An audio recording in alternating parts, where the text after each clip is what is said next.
സായികുമാറിന്റെ ഡയലോഗുകൾ ആളുകൾ പലപ്പോഴും അദ്ദേഹം പലപ്പോഴും സിനിമയിൽ നായകനായിട്ടൊന്നുമല്ല വരിക. ഇപ്പൊ രൗദ്രം എടുത്തു നോക്കിയാലും അല്ലെങ്കിൽ ഭരചന്ദ്രനൊക്കെ എടുത്ത് ഭരചന്ദ്രൻ എടുത്തു IPS. നോക്കി കഴിഞ്ഞാൽ അദ്ദേഹം നായകനല്ല. പക്ഷെ അദ്ദേഹം പ്രസന്റ് ചെയ്ത് വരുമ്പോൾ ഇയാളാണോ നായകൻ എന്നുള്ള രീതിയിൽ രോമാഞ്ചം വരിക, കയ്യടികൾ ഉണ്ടാക്കുക. അദ്ദേഹത്തെ ബ്രോഡാഡിയെ അങ്ങനെ കാണുന്നതിലെ ഒരു ഫീൽ, അങ്ങനെ കാണുന്നതിലെ ഒരു ത്രിൽ അത് എത്രമാത്രം ഉണ്ട്? എനിക്കിപ്പോ പല കഥാപാത്രങ്ങൾ ചെയ്തിട്ടുണ്ട്. എനിക്ക് ഫേവറേറ്റ് ആണ് ഭരചന്ദ്രൻ IPS. എനിക്ക് ഇത്രയും ഗ്ലാമറസ് ആയിട്ടുള്ള ഒരു വില്ലൻ, ഇത് ഇത്രയും ഡയലോഗിന്റെ ലെങ്ത് തന്നെ ഞാൻ ഇങ്ങനെ വാ വിളിച്ചാണ് ആ സീനൊക്കെ കാണുന്നത്. എങ്ങനെ ഇത്രയും വേരിയേഷൻസ് കൊണ്ടുവരുന്നത്. പക്ഷെ എനിക്ക് എനിക്ക് മൈ ബോസ് ഭയങ്കര ഇഷ്ടമുള്ള ഒരു സിനിമയാണ്. എനിക്ക് തോന്നിയിട്ടുണ്ട് പലപ്പോഴും സായിച്ചിന്റെ യഥാർത്ഥത്തിലുള്ളൊരു ക്യാരക്ടർ മൈ ബോസിലെയാണ്. അത്ര ചില്ലാണ് ആക്ച്വലി സായിച്ചൻ വീട്ടില്. ഇപ്പൊ ഫ്രണ്ട്സ് ആണെങ്കിലും ഇപ്പൊ പുറമേന്ന് കാണുമ്പോ ഭയങ്കര ഗാംഭീര്യമുള്ള ഒരാളാന്നേ തോന്നുള്ളൂ. പക്ഷെ വീട്ടിൽ ആക്ച്വലി അത്രയും ഹ്യൂമറും, അമ്മയാണ് ഹ്യൂമർ ചെയ്യണമെങ്കിലും അച്ഛനാണ് ഹ്യൂമർ സെൻസ് ഉള്ളത് ഭയങ്കരമായിട്ട്. അപ്പൊ അമ്മയ്ക്കൊട്ടും ഇല്ലാന്നല്ല കേട്ടോ. പക്ഷെ എന്നാലും അച്ഛന്റെ കഥാപാത്രം മൈ ബോസ് ആയിട്ട് ഭയങ്കരമായിട്ട് കണക്ട് ചെയ്യുന്നു. ഇപ്പൊ നമ്മളെന്നെ സിനിമയുടെ ചില സീനുകളൊക്കെ ഇപ്പൊ ഇങ്ങനെയൊക്കെ പറഞ്ഞു കൊടുക്കാനൊക്കെ പോണ സമയത്ത് സായിച്ചേട്ടന്റെ ആ എക്സ്പീരിയൻസ് വേറെ അല്ലേ. അപ്പൊ ചില സമയത്ത് ഇങ്ങനെ ഇതാവുന്ന സമയത്ത് ഞാനാണ് ചെല്ലുക. അപ്പൊ പറയൂ ഇവരോട്, അദ്ദേഹം വരുന്നുണ്ട്, ഇനിയിപ്പൊ അവൻ എന്നെല്ലാം പറഞ്ഞ് സെറ്റാക്കും. ഭയങ്കര രസം. അദ്ദേഹം വീട്ടിലൊക്കെ വരുന്ന ആളുകളോട് കാണിക്കുന്ന ഒരു കേർഡ്സ് ഉണ്ട് അസീസ്. അത് ഞാൻ നേരിട്ട് അനുഭവിച്ചാണ്. ഞങ്ങള് ഈ ഭരതനാട്യം എന്നുള്ള സിനിമയുടെ പ്രൊമോഷനുമായി ബന്ധപ്പെട്ട് അദ്ദേഹത്തിന്റെ വീട്ടിൽ പോയിരുന്നു. അപ്പൊ അദ്ദേഹത്തിന് അങ്ങനെ ട്രാവൽ ചെയ്യാൻ പറ്റുന്ന ഒരു അവസ്ഥയായിരുന്നില്ല. അപ്പൊ അദ്ദേഹത്തിന്റെ വീട്ടിൽ പോയിട്ടാണ് ഇന്റർവ്യൂ ചെയ്യുന്നത്. അപ്പൊ ഇന്റർവ്യൂ കഴിഞ്ഞിട്ട് അപ്പോൾ ഞങ്ങളൊക്കെ പോകാൻ നിൽക്കുകയാണ്. അപ്പോൾ അവിടെ ഓൾറെഡി സജിച്ചേട്ടൻ ആ ടീം ഫുള്ളുണ്ട്. അപ്പോൾ ഇവർക്ക് ഒരു ലഞ്ചൊക്കെ സെറ്റ് ചെയ്തിട്ടുണ്ട്. നമ്മുടെ ആ ലഞ്ചിന്റെ ഭാഗമല്ല. അപ്പോൾ ഞങ്ങൾ പോകാൻ നിൽക്കുമ്പോൾ സജിച്ചേട്ടൻ പറഞ്ഞു, പോരുത്, ബിന്ദു കാര്യമായിട്ട് എന്തൊക്കെ ഉണ്ടാക്കിയിട്ട് അത് കഴിച്ചിട്ട് പോയാൽ മതി. അത് അന്ന് ഉണ്ടായിരുന്നു. ഞങ്ങളുടെ ടീമിലെ ആർക്കും എന്താ വിശ്വസിക്കാൻ പറ്റാത്തതെന്ന് വെച്ചാൽ തലേദിവസം ഞങ്ങൾ ജോക്കർ കണ്ടിട്ടുണ്ട് ഞങ്ങളെല്ലാവരും കൂടി ഇരുന്നിട്ട്. അപ്പൊ ബിന്ദു പണിക്കരകത്ത് മറ്റേ മാങ്ങയ്ക്ക് പൊട്ടിച്ച് ഉപ്മാവൊക്കെ ഉണ്ടാക്കുന്ന. അപ്പൊ നമ്മളിത് ടീമിലെ ഓരോരോ ആളുകളും വിളിച്ചു പറയാണ്, അത് ഞങ്ങള് സായികുമാറിന്റെ വീട്ടിലെ ബിന്ദു പണിക്കര ഭക്ഷണം പഠിപ്പിക്കുന്നത്. അത് ഞങ്ങൾക്ക് അത്രയും വലിയൊരു പ്രിവിലേജ് ആയിട്ടാണ് ഞങ്ങളുടെ ടീമിലെല്ലാവരും അത് എടുത്തിട്ടുണ്ടായിരുന്നത്. സായിച്ചേട്ടനും ബിന്ദു പണിക്കരായിട്ടുള്ള ഒരു എക്സ്പീരിയൻസ് എങ്ങനെയാ ആശ്രയിക്കുക ഞങ്ങളോട്? അതെ, ഞങ്ങൾക്ക് ലൊക്കേഷനിലേക്കാളും ഞാനും സായിച്ചേട്ടനും ചേച്ചി എന്ന് പറഞ്ഞാൽ നമ്മള് റൂമിൽ വരുമ്പോഴാണ്. ഞാൻ റൂമിൽ വന്നാൽ എപ്പോഴും സായിച്ചേട്ടൻ്റെ റൂമിൽ പോയിരിക്കും. പല കാര്യങ്ങളും. പിന്നെ ഫുഡ് ഇപ്പൊ പറഞ്ഞില്ലേ, ഫുഡ് അതായത് എവിടെ നിന്നൊക്കെയോ നല്ല ഫസ്റ്റ് ക്വാളിറ്റി എല്ലാം കേട്ടേ തരും. ആസീസേ കഴിയണ എന്ന് പറഞ്ഞ് കേട്ടേ തരും. പിന്നെ ഇതിനെക്കുറിച്ച് അതായത് സായിച്ചേട്ടനോട് സംസാരിച്ചുകൊണ്ടിരുന്നാൽ ഭയങ്കര രസം, സമയം പോകുന്ന അറിയത്തില്ല. കാരണം രണ്ടാമത് നമ്മളൊക്കെ സിനിമയെ ആഗ്രഹിച്ചതൊക്കെ ഇവരെയൊക്കെ കണ്ടല്ലേ. അപ്പൊ ഇവരുടെ ഓരോ പഴയ കഥകളും ഇതൊക്കെ ഭയങ്കര രസം കേട്ടോണ്ടിരിക്കാൻ. അതുകൊണ്ട് എത്ര കേട്ടാലും മതി വരില്ല സത്യം പറഞ്ഞു. ഇങ്ങനെ കേട്ടുകൊണ്ടിരിക്കും. അത് ഞാൻ സത്യം പറഞ്ഞ റൂമിൽ ഇരിക്കാറില്ല. എന്താ ക്യാരക്ടർ? സാധാരണ റിയൽ ലൈഫിൽ ഷെഫ് അല്ലേ, പക്ഷെ ഇതിൽ നായകനാണ് ഷെഫ് അല്ലേ? എന്താ ക്യാരക്ടർ? എന്റെ പ്രത്യേകത, എന്റെ ക്യാരക്ടർ ഇതൊരു നസ്രാണിക്കുട്ടി, സ്നേഹ മാർക്കോസ്, അത്രേ ഉള്ളൂ. ഇനിയിപ്പോ ആവശ്യമില്ലാണ്ടൊക്കെ ഒന്ന് പറഞ്ഞിട്ട് ഇനി പ്രശ്നമുണ്ട. എന്താണ് ഈ ആഞ്ഞല വീട്ടിലെ പ്രത്യേകത? അല്ല, അത് ഇപ്പോ നമുക്ക് ആക്ച്വലി ഇവിടെ പറയാൻ പറ്റില്ല. മീൻസ് ആ ക്യൂരിയോസിറ്റി അവിടെ നിൽക്കുന്നുണ്ട്. അപ്പോ ആ ഒരു പ്രത്യേകത എന്താ പറയാ, ആ ക്യാരക്ടറുകളെ എങ്ങനെ ബാധിക്കുന്നത് തന്നെയാണ് സിനിമ. അപ്പൊ അതിപ്പോ ആക്ച്വലി നമുക്ക് റിവീൽ ചെയ്യാൻ പറ്റില്ല. ഈ ഗ്രാമം, പിന്നെ ഒരു നിഷ്കളങ്കനായ നായകൻ, കുറച്ച് സെൽഫ് മെയ്ഡ് ആയിട്ടുള്ള നായിക, ആ ടെംപ്ലേറ്റിനൊക്കെ ഇപ്പോഴും വളരെ പ്രസക്തിയും വിജയ സാധ്യതയൊക്കെ ഉണ്ടോ? അങ്ങനെ ഫീൽ ചെയ്യുന്നുണ്ടോ? അല്ല, റിയൽ ലൈഫിൽ നമ്മൾ വാദിച്ചോണ്ടിരിക്കണത് അതിനല്ലേ, സെൽഫ് മെയ്ഡ് ആയിട്ടുള്ള ലേഡീസ്. മീൻസ് അങ്ങനെ എനിക്ക് പേഴ്സണലി ഒരാണ് പെണ്ണിന് സ്വാതന്ത്ര്യം കൊടുക്കണം എന്ന് പറയുന്നത് വെറുതെ അല്ലേ, നമ്മളാരും അല്ല കൊടുക്കാൻ. അപ്പൊ അത് അല്ല, ഞാൻ പറഞ്ഞേ, ഇപ്പോ പണ്ടൊരു പരിപാടിയിൽ ഗസ്റ്റ് ആയിട്ട് വിളിച്ചപ്പോൾ ഞാനത് പറഞ്ഞിട്ടുണ്ട്. ഞാൻ പറഞ്ഞ എല്ലാവരും സംസാരിക്കുന്നത്, അതായത് ഇത് ഈ വിഷയമല്ല, ഞാൻ ചോദിച്ചോണ്ടാ റെലവൻസ്. അതായത് ഇപ്പൊ കൽപ്പന ചൗള അവിടെ പോയി പുറത്തെ കാര്യങ്ങൾ ഇവിടുത്തെ കാര്യങ്ങളൊക്കെ പറയും. പക്ഷെ ഞാൻ ചോദിക്കുന്നത് നമ്മുടെ വീട്ടിലിരിക്കുന്ന ആൾക്കാർക്ക് ഉണ്ടോ എന്നുള്ളതാണ് ഈ സ്വാതന്ത്ര്യം. മീൻസ് ഡ്രസ് ഇടാനായാലും പുറത്തു പോകാനായാലും ഒക്കെ ഒരു സ്വാതന്ത്ര്യം കൊടുക്കാൻ ഒരാളെന്നില്ല. ഇപ്പൊ സെൽഫ് മെയ്ഡ് എന്ന് പറയുമ്പോൾ സ്നേഹയുടെ ക്യാരക്ടർ ഭയങ്കര സ്ട്രോങ് ആണ്, ഉറപ്പായിട്ടും.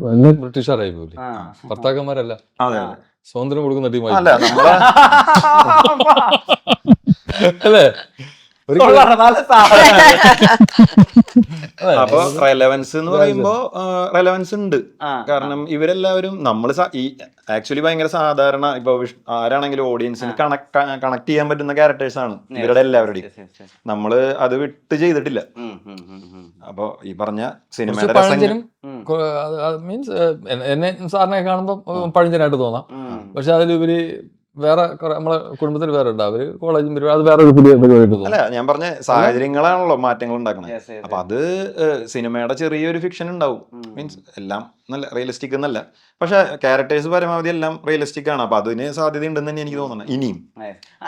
അപ്പൊ 3 നടന്മാരായിട്ട് ഉണ്ടാക്കിയ രസമായിട്ടുള്ള കോമ്പിനേഷൻസ് ഒരുപാട് ട്രാവൽ ചെയ്തിട്ടുണ്ട് in terms of YouTube content ആയിട്ടായാലും ഫേസ്ബുക്ക് ആയിട്ടായാലും. ഇപ്പൊ ഉദാഹരണത്തിന് സിജു ആയിട്ടുള്ള വാഴയില ചക്കട്ടുതരി സീൻ, അത് എത്ര ആളുകളാണ് പിന്നെയും ഫേസ്ബുക്കിൽ ഷെയർ ചെയ്യുകയും അതിനെപ്പറ്റി ആളുകൾ സംസാരിക്കുകയും ഇങ്ങനെ ഒരു അച്ഛനുണ്ടായിരുന്നെങ്കിൽ, ഇങ്ങനെ അച്ഛനാണ് ഞങ്ങൾക്ക് വേണ്ടതെന്നൊക്കെ പറയുകയും ചെയ്യുന്നു. അപ്പൊ സിജു ആയിട്ടൊരു മീറ്റർ അവിടെ സെറ്റ് ചെയ്തിരിക്കുക, ചില നോട്ടങ്ങൾ കൊണ്ട് മൊത്തമായിട്ട് നിങ്ങൾ വെർബലായിട്ട് നല്ല വർക്ക് ആവുന്നത്.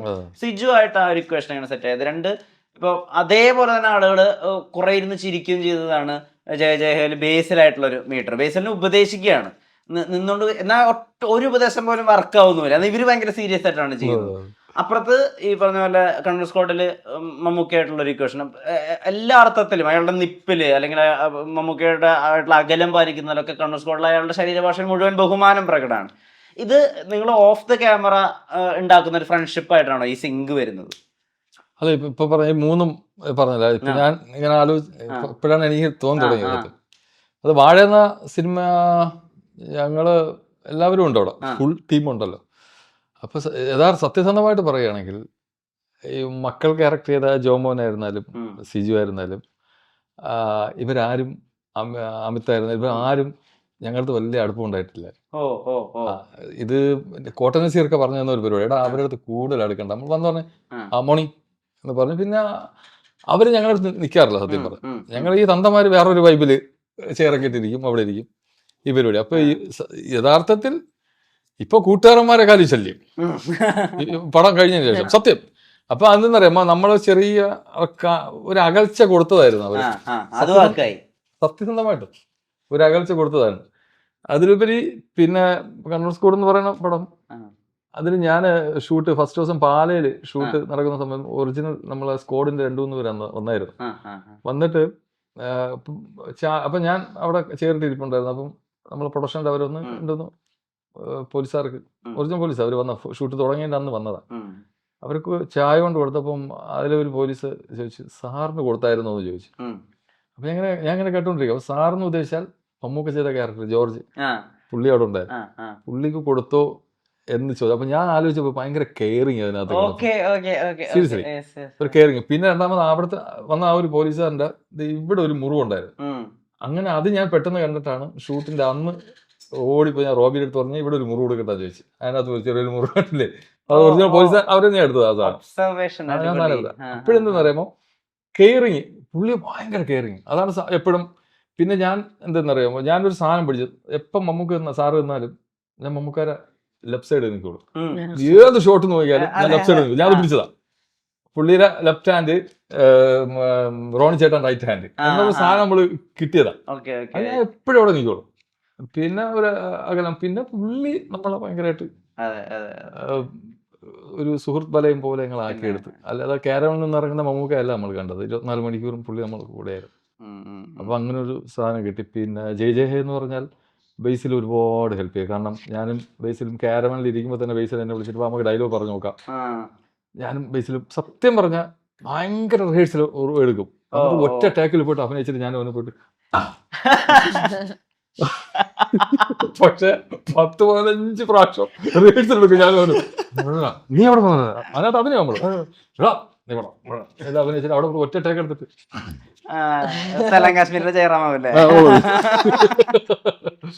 പക്ഷെ കാര്യം പണിയാണ് കേട്ടോ. നമ്മൾ വെറുതെ ഒന്ന് ഒരു കഥ കേട്ടിട്ട് ഒരു പടം ചെയ്യുക എന്നുള്ളതല്ല. നമ്മൾ ഒരു സാധനം ചെയ്യണമെങ്കിൽ കുറച്ച് മുമ്പ് പറഞ്ഞതുപോലെ സിനിമ കിട്ടാൻ വേണ്ടി ഓടി, കിട്ടിയപ്പോൾ സന്തോഷമായി, വീണ്ടും കിട്ടാൻ വേണ്ടി ഓടി, വീണ്ടും കിട്ടിയതിന് ശേഷം നെട്ടോട്ടം എന്ന് വെച്ചാൽ അത് ഞാൻ പണ്ട് സുരാന്റെ ഹ്യൂമർ സിനിമകൾ നഷ്ടമായപ്പോൾ ഞാൻ പുള്ളിയുടെ അടുത്ത് പേഴ്സണലായിട്ട് ചോദിച്ചു, സുരാണ്ണ നിങ്ങളെ പഴയ ഒരു സാധനം ഞങ്ങൾക്ക് ആവശ്യമാണ്. പുള്ളി യഥാർത്ഥത്തിൽ എൻ്റെ അടുത്ത് പറഞ്ഞു, എടാ പേടിയാവുണ്ടാന്ന്. അപ്പൊ എനിക്കത് മനസ്സിലായില്ല, സത്യം പറഞ്ഞാൽ എനിക്ക് മനസ്സിലായില്ല. ഞാൻ എന്തിനാ പേടിക്കുന്നത്, ഒരു പടം ചെയ്താൽ പോലും നല്ലൊരു ഇല്ലടാ എനിക്കത് ഇപ്പൊ പറ്റില്ല, അത് ഒരു ഭയം. പക്ഷെ ആ ഒരു സാധനം പടക്കളം എന്ന് പറഞ്ഞ പടം വന്നപ്പോ അല്ലേ ഭയങ്കരമായിട്ട് എനിക്ക് പ്രാന്താടാ പന്നി എന്നൊക്കെ പറഞ്ഞപ്പോൾ തിയേറ്ററിൽ നിന്ന് ഇളകി പറഞ്ഞു. ഇപ്പൊ യൂത്ത് യൂത്തിൽ അദ്ദേഹം യൂത്തിൽ അവർക്ക് എന്താ പൊതുവെ വെച്ചാൽ അവരത് കണ്ടിട്ടില്ലല്ലോ, മോഡ് കണ്ടിട്ടില്ലല്ലോ. അപ്പൊ നമ്മൾ കണ്ട ചിരിപ്പിക്കുകയും ചെയ്തു, ക്ലൈമാക്സിൽ കരയിക്കുകയും ചെയ്തു. ഭയങ്കര ഞാൻ തിയേറ്ററിൽ ഇതാണല്ലോ.